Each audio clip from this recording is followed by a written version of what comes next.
बहुत ही सुंदर कथा आती है कि भगवान का भक्त जो होता है, भगवान की भक्ति करने आता है, तो उस मार्ग में कोई भी बाधा डाले तो भगवान इंटरफेयर करके उसको बचाते हैं, हेल्प करते हैं, अगर वो शुद्ध भक्ति पर लगा हुआ है।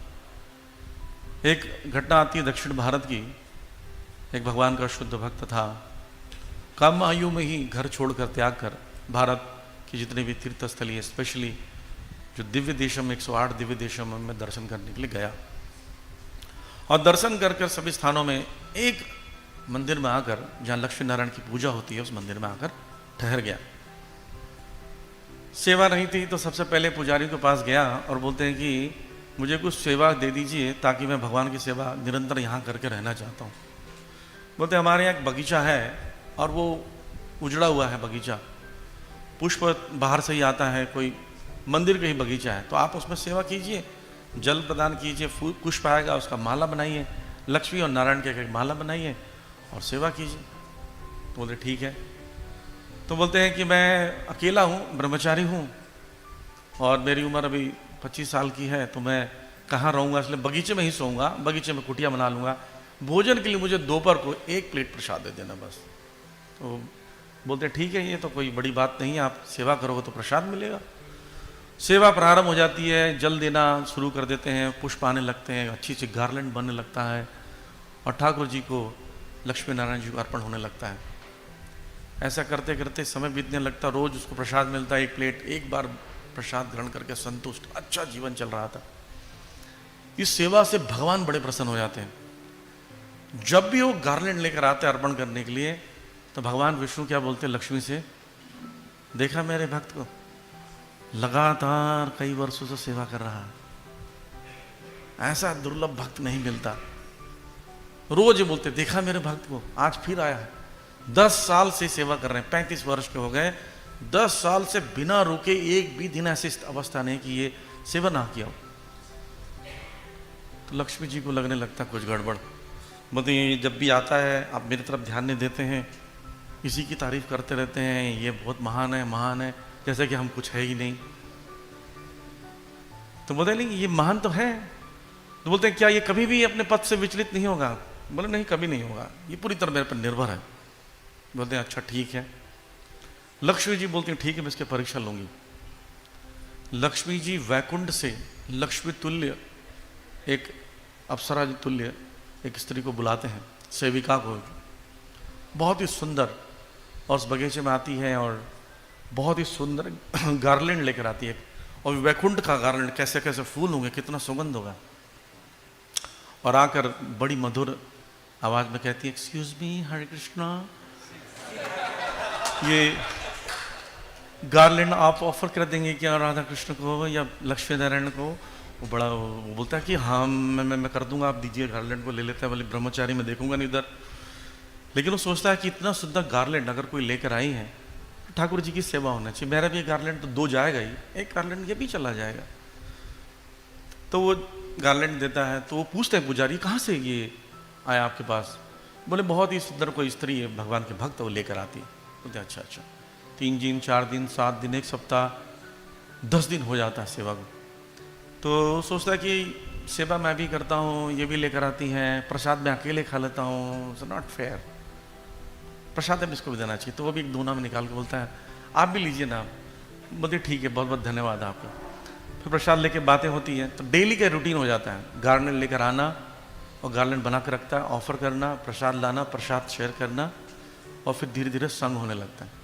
ऐसे करके 3 महीने बाद उसका संग ज़्यादा बढ़ जाता है, तो आकर्षित हो जाता है। उसका मन में विचारने लगता है कि कितनी अच्छी डोटी है, अगर ये घर में रहेगा तो ये फूल को चुनेगी, मैं चुन के लाऊंगा, गार्लैंड बनाएगी, प्रसाद मिल के खाएंगे, कुटिया में रहेंगे, कितना अच्छा जीवन होगा। सुबह सुबह उठाएगी, हरी बोल उठो ना जल्दी, कितना अच्छा लगेगा, तो बढ़िया वातावरण हो जाएगा, कितना आनंद आएगा। ज़्यादातर यही लोग सोचते हैं, जो अनमैरिड होते हैं, सोचते हैं कि विवाह होगा, ब्रह्मचारी से गृहस्थ भी जाऊंगा तो दोनों मिलकर तुलसी जी के पास बैठ के चैंटिंग करेंगे और एक साथ कुकिंग करेंगे, ऑफर करेंगे। ऐसा कभी होता नहीं है।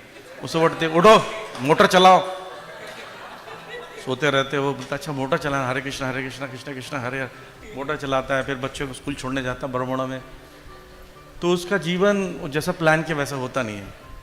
ये भी सोचा कि चलो ऐसे ही हो जाएगा, अच्छा जीवन बीत जाएगा, सोचकर उन्होंने विवाह का प्रस्ताव रखा। बोलते हैं कि मेरे मन में एक विचार आ रहा था, बुरा ना माने तो, क्या हम साथ में मिलकर भक्ति कर सकते हैं? आप जाती हो वहाँ से गार्लैंड लेकर आती हो, इतना दूर जाने की जरूरत नहीं, यही रहो, मैं आपको बहुत पसंद करने लगा हूँ। बोलती है बात कैसे, तुमने सोच कैसे ली? तुमसे विवाह करूंगी? गरीब। तो बोलते मैं लेकिन तुमसे प्रेम करने लगा, मैं आपके बिना रह नहीं सकता। बोलते अगर चाहती हो तुम मुझसे विवाह करो तो 5000 स्वर्ण मुद्राएं मुझे दोगे, तब मैं विवाह करने के लिए राजी होंगी। ये बात सुनते ही मूर्छित हो जाता है। उसके पास एक तांबे का भी स्वर्ण मुद्रा नहीं है, तो 5000 स्वर्ण मुद्रा कहाँ से लाएगा? बहुत दुखी, हताश होकर वो मूर्छित हो जाता है। वो चले जाती है और वो भी नहीं आती 2-3 दिन तक। ये भी बगीचे में सेवा बंद कर देता है, शादी करूंगा तो उसी से, विवाह करूंगा तो उसी से। इस विचार में खोया हुआ है, सेवा बंद, गार्लैंड डालना बंद। 10 दिन 15 दिन बाद लक्ष्मी जी पूछती हैं कि आपका भक्त आजकल लाता नहीं है, क्या बात? तो बोलते हैं हाँ आएगा, जरूर आएगा। भगवान बोलते लगता मुझे इंटरफेयर करना पड़ेगा। और भगवान फिर क्या करते हैं, एक दिन जाते हैं स्वयं एक ब्राह्मण बनकर और पूछते हैं उठो, क्या हुआ तुमको?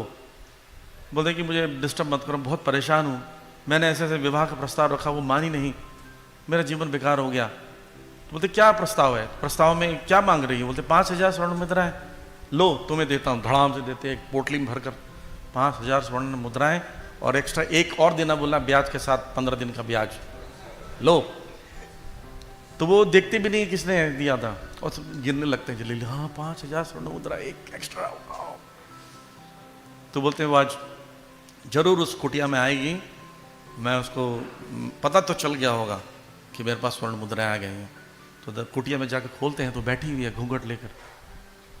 तो बोलते भाग्यवान, देखो मैं ले आया 5000 स्वर्ण मुद्राएं और एक एक्स्ट्रा ब्याज के साथ। तो बोलती हाँ ठीक है, घूंघट खोलो। तो जैसे घूंघट खोलते हैं तो भगवान विष्णु बैठे रहते हैं, हरे कृष्णा। हाँ दिखे नहीं, 15-20 दिन हो गया, कहाँ रह गए 15 दिन से? वो भगवान में थोड़ा भटक गया था, बोले इसलिए मैं आया, मैं वो ब्राह्मण बन के आया था तुम्हें स्वर्ण मुद्राएं देने के लिए। तो बोलते हाँ मैं भूल गया था। बोलते हैं कि लेकिन बहुत अफसोस होता है कि भगवान मैं विचलित हो गया, मैं अच्छा भक्त नहीं हूँ। रोने लगते हैं, मैं कितना दुष्ट हूँ कि छोटी सी चीज़ को पाकर मैं विचलित हो गया। बोलते नहीं, इसमें तुम्हारा दोष नहीं है, इसमें मेरी पत्नी लक्ष्मी जी ने इंटरफेयर किया है, इसलिए तुम विचलित हुए। वो अगर वो इंटरफेयर करेगी तो कोई भी विचलित हो सकता है, चिंता मत करो।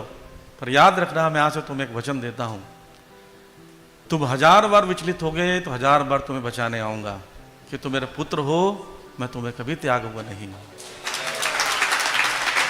फिर भगवान चुपचाप चले जाते हैं और दूसरे दिन वो फिर गार्लैंड लेकर तैयार होकर आता है। गार्लैंड लेकर, ये गार्लैंड लक्ष्मी जी वाला गार्लैंड नहीं है, खुद बना कर लेकर आते हैं।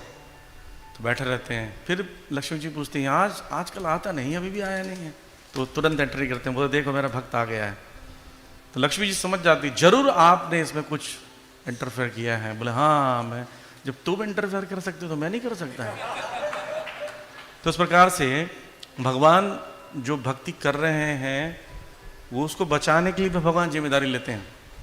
तो ये हमको एक सुविधा है कि भगवान की भक्ति अगर उन्नत अवस्था तक करते रहें तो हम लोग, भगवान हमें बचाने के लिए आएंगे, हमें सुरक्षा प्रदान करेंगे। भक्तों के माध्यम से, वरिष्ठ वैष्णव के माध्यम से, प्रभुपाद जी के ग्रंथों के माध्यम से, विग्रह के माध्यम से, इस्कॉन संस्था के माध्यम से रक्षा ही तो कर रहे हैं।